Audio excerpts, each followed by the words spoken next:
Okay, so we're still here at Mid-Ohio, and we ran into Ryan Cramer, who has this really cool R1, R7. So pretty awesome bike caught our eye. So Ryan, tell us a little bit about what we've got going here.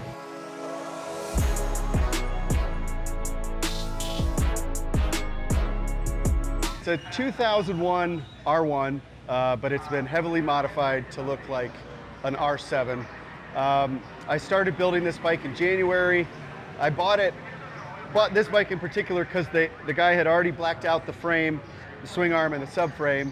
And so that was half the battle, because then I didn't have to take the engine out and take it to a local painter, because I really wanted to capture the Haga 99 2000 bikes.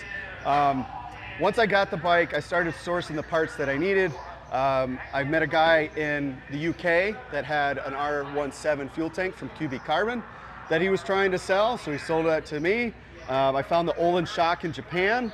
I found the titanium full acro exhaust in Japan as well on eBay.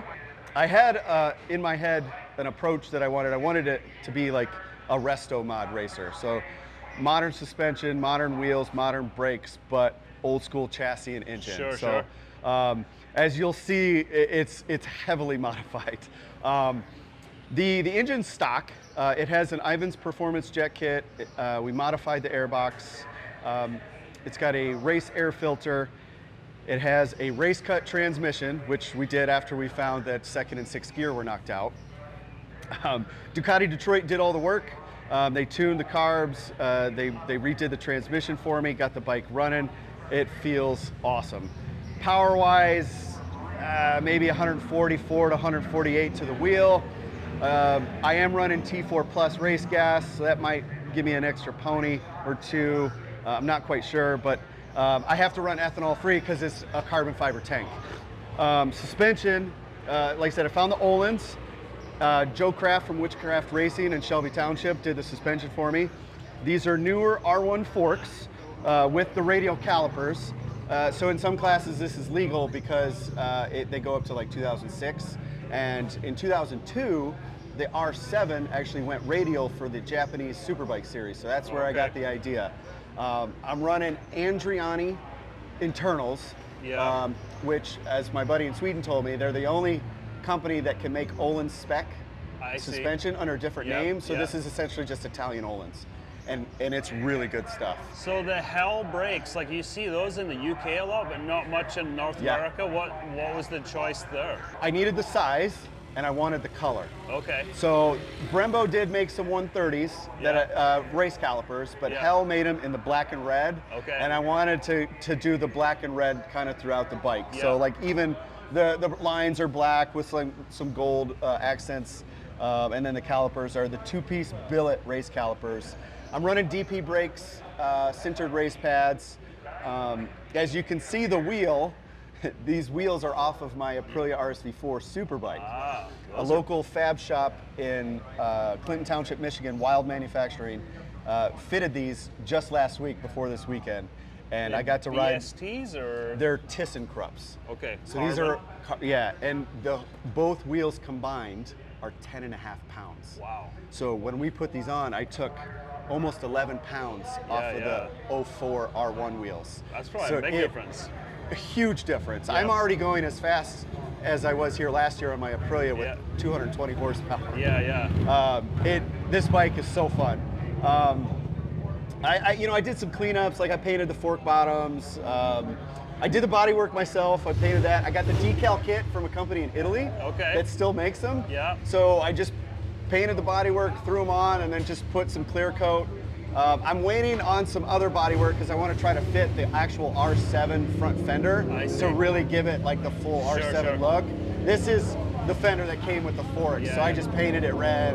Is there any companies or suppliers that kind of specialize in these R7s? Yeah, so Sebimoto and Moto Forza are still making R7 OW02 bodywork. Okay.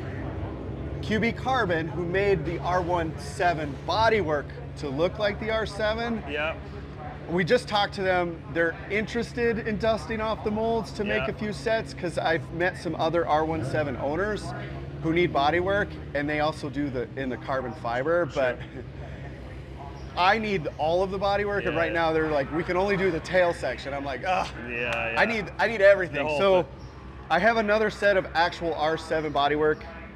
I fitted it myself, so there's some maneuvering, but this is actual R7 fairings that I just retrofitted to the frame. I had to cut some of the fairings on the inside, and I'll clean it up on the second. Like you can see, like how far do I need to go here? Sure, sure. I used these brackets off of my Aprilia to extend it so it would like kind of bring the fairings in. Yep. And kind of really capture that silhouette of the R7. What about the fairing stay? Where did that come from? So this is an actual R1 race fairing stay. I can't remember who I got it from, but to make it fit, it sticks out quite a bit. I just hacked material off to make the bodywork fit. Yeah. Same with the subframe. If you look underneath, and again, we're gonna clean the subframe up a bit. I just cut it off, and I put like a little bracket underneath the seat to raise the seat, increase the seat height to make it feel better to race. Yep. Over the winter, the guys that did the wheels are gonna cut this subframe off right here, and they're gonna bring it more in line with here, and they're gonna make it detachable. So if I do crash, I can just take another one and swap it in and out. Because when these bikes came out, they weren't for racing. So they didn't put a detachable subframe on it like they did on the 750. The newer ones. Bonamici rear sets, they're the only company I found that's still making race sets in stock. They're pretty good. And I did install a quick shifter from Heel Tech. It's got a slipper clutch, a yo-yo dyne slipper clutch as well. Yep. So I do have some modern tips, but no auto blipper, which I do miss from my Aprilia. Yeah.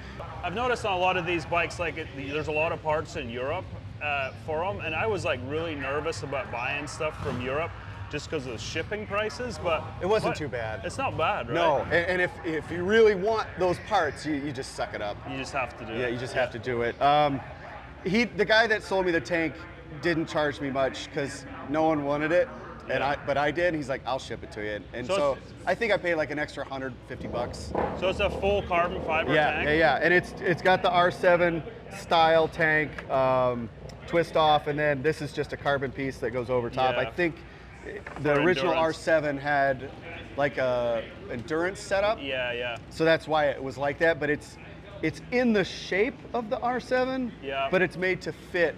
Oh, that's cool. The R1 frame. Yeah. Very cool. Are there any resources you could share with people, like Facebook groups or forums? There is a Facebook group. I actually created it last week. Okay. So it's an R17 owners group, and it's actually up to 100 members. Okay. And quite a few guys joined that have original QB Carbon R17s they bought 20 some years ago. They have been very helpful. And then there's a few guys that have actual R7s that join the group as well, because there are some things I think that people try to swap from the R7. Like I actually am going to make the swing arm fit, so I have located a swing arm. The seller has said he'll give me first dibs. It's an R7 they try to put back together. They can't find the parts, so they're just going to part it out. And he goes, you can have the swing arm. And I was like, all right. The swing arm should allow me a bit more adjustability.